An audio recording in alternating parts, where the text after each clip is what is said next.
정부는 왜 설득력을 가지지 못하는가? 이게 양치기 소년이 왜 돼가는가?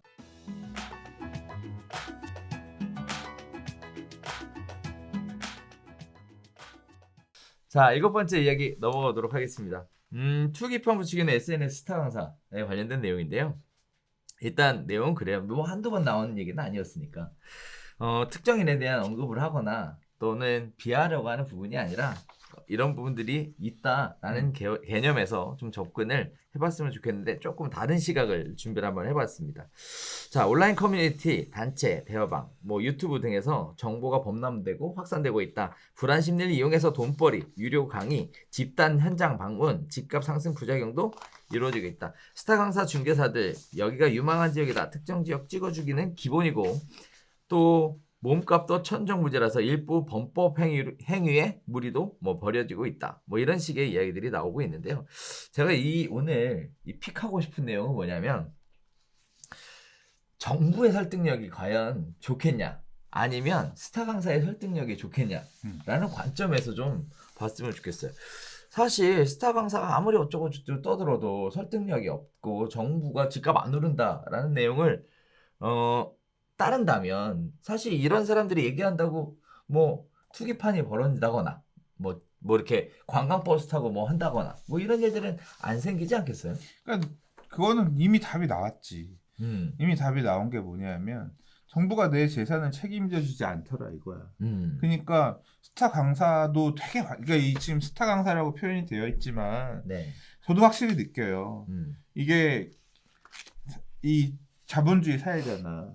그래서 다들 돈을 벌고 싶어해. 그래서 블로그나 카페나 밴드나 유튜브나 진짜 각 매체에서 나 부동산 잘 알아요를 얘기하는 사람들이 있고 이 사람들이 돈을 벌기 위해서 소규모 강좌도 열고 여기 오면 내가 부동산 알려줄게 라는 거를 열고 있고요. 한편으로는 수요가 있어. 왜냐하면 제일 좋은 거는 잘 아는 사람한테 가서 코치 받는 게 과외 받는 게 제일 편하잖아요. 나 집을 사고 싶은데 샀는데 안 떨어졌으면 좋겠는데 지금은 아직 덜 오른데 앞으로 오를 때 내가 지금 집을 사면 좋을 때 어디 있을까요? 물어보고 싶잖아. 그러니까 이 사람들랑 다니면서 배우는 거야. 근데 그게 투기판을 부추기는 것일 수도 있고 실제로 이제 그렇게 물어보는 거에 답변만 해주는 사람도 있겠지만 기사에서 얘기하는 것처럼 당신 같은 사람이 많아요. 우리 같이 버스 타고 가서 이 동네 싹 물건 놔두치면 올라갑니다. 가서 삽시다. 이렇게 세력이 돼가지고 움직이는 사람도 있는 거고 다양한 사람들이 있는 거죠. 여기 지금 기사에서 언급된 중에 한 분은 보니까 방배동 중개업자들만. 진짜요? 네, 방배동 부동산 사장님도 유튜브에서 우리 동네 사면 좋아요. 오를 수밖에 없어요. 나는 유튜브에서 우리 동네가 사면 좋을 수밖에 없는 이유. 이 물건 그러니까 사세요를 그렇게 얘기했다고 해서 이게 투기판을 부추기는 건가? 부동산 사면 그럴 거 아니야. 우리 동네는 지금 아직 살만합니다. 그럴 거 아니야. 그러니까 나는 좀 그런 부분에서는 이게 그렇게 잘못된 건가, 긴가 아닌가 이런 부분은 조금 납득할 수 없는 부분은 있어요. 그러나 반대로 그렇게 세력화돼서 시장을 교란하고 왜곡하는 부분도 있는 것 같아요. 이걸 어떻게 제재할 것인가. 이제 그거에 따른 제재? 예, 제재하기 위해서 지금 이제 이번에 2월 21일부터 이런 부분들 이게 공인중개사법이더라고요. 그거 통해서 담합행위들 잡으면서 이제 행위가 맞물려 있으면 어떻게 갖다 끌어붙일지 모르겠지만 하는 거고 또 불법이 아니면 세무조사라도 해가면서 어떤 좀 괴롭게 하겠다. 이제 이런 부분들이 계속 맞물려서 얘기가 나오고 있는 것 같은데요. 자, 근데 그러니까 결론은 없는데, 예? 아니. 네, 그러니까 정부의 설득력이 있었다라고 하면, 그러니까 정부의 설득력이 먹힌 사람이 여전히 있지. 정부는 부동산 가격을 안정화시킬 거고 더 안 올릴 거야. 라고 생각하시는 분들은 집 팔고 무주택자로 돌아가시는 정치인분도 계시잖아요. 정부를 믿는 분도 계시지만 정부를 안 믿는 사람이 지금 늘어나고 있는 거죠. 그러니까 이 시장이 커진다는 얘기는 정부를 믿고 내가 2017년부터 대놓고 말이 그거였잖아요. 사실 집 아니면 파시라. 그랬고 그렇게 강력한 대책을 내놨지만 결과적으로 2017년에 정부 말을 안 들은 사람이 잘했어, 들은 사람이 잘했어. 이제 그런 부분들이 나오니까 더는 안 되겠다.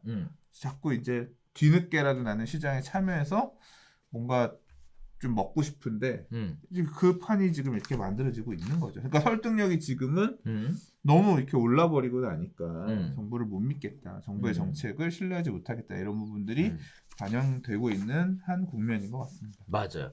그래서 저도 그런 생각이 좀 드는 게 이게 이런 부분들에 대해 얘기하기 이전에 정부는 왜 설득력을 가지지 못하는가, 이게 양치기 소년이 왜 돼가는가에 대한 부분부터 먼저 얘기가 좀 있으면 좋을 것 같다는 생각도 좀 들고, 또 한편으로는 과연 누구의 이야기를 사람들은 믿고 싶어 할까에 대한 것들도 좀 생각을 해봐야 될 것 같아요. 뭐 경기가 안 좋을 때는 이런 얘기에 백날 떠들어봐야 아무 소용이 없는 것이고, 또 경기가 물론 또 그때 가면 정부도 안 믿어.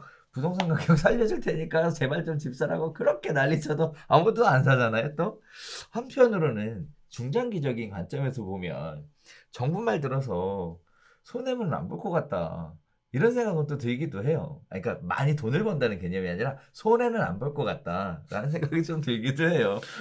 네, 얘기하니까 되게 웃기네. 왜요? 그러니까 2014년 이런 때는 네. 빚내서 집 사시라 했잖아. 네. 그때 산 사람은 정부 말 들었으면 엄청 돈 벌었어. 그러니까. 자, 이거 진짜 웃기네. 사지 말라고 할 때 그러니까 언제는 들어야 되고 언제는 안 들어야 되고. 참 애매하다. 그러니까 그런 것 같아요. 사라는 얘기를 할 때는 사면 되는 것 같아요. 그렇지. 사지 말라는 얘기를 할 때는 좀 꺾어서 들어야 되고. 왜냐하면 김대중 대통령 시절에도 제발 좀 사주세요. 그래서 그랬어요. 미분양 아파트 사주시면 양도세 면제해줄게. 맞아요. 그때 샀으면 돈 엄청 벌었어. 그러니까. 그리고 박근혜 대통령 시절에도 미분양 아파트 사시면 또는 1주택자의 양도세, 이 1주택자 물건들만 이렇게 해서 지금 이 시기까지 사시면 그거는 비과세, 그때 샀으면 돈 다 벌었어. 그러니까 그렇게 정리하면 되겠네. 정부의 설득력은 제발 사세요라고 할 때는 사도 된다. 사지 말라고 할 때는 한번 좀 꺾어 들어라.